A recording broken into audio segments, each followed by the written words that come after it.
15 years after Jack the Ripper terrorized the London district of Whitechapel, a serial killer began trawling the alleyways, shrubberies, and public houses of Cincinnati's Cumminsville district.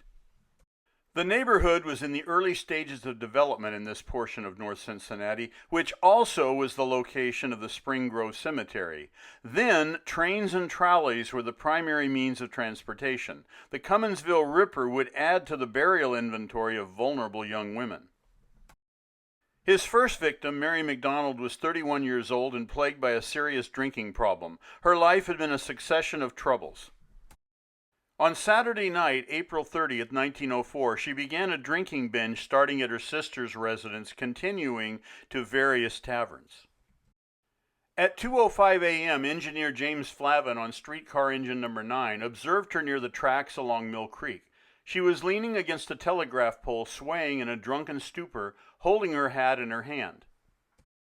2 hours later, the same conductor discovered her body lying along the tracks. She had been violently attacked and her left leg had been severed above the knee by a passing train. She would die from her injuries.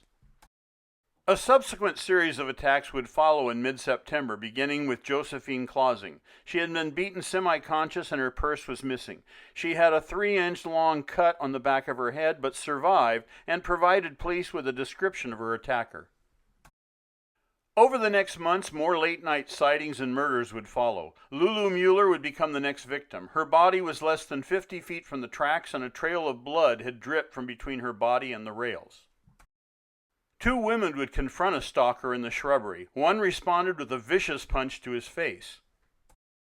Afterwards, that same evening around 9:15, 18-year-old Alma Steigenwig arrived at the Winton Road and Spring Grove Avenue trolley room awaiting her train.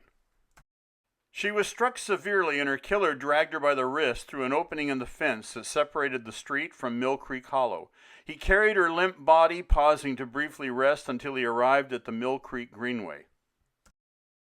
The public outrage over Steinway's murder vastly exceeded that of Mary McDonald and Lulu Mueller. Many observers viewed their deaths as potentially deserving because they were classified as fallen women and their discovery location was near a lover's lane frequented by local prostitutes.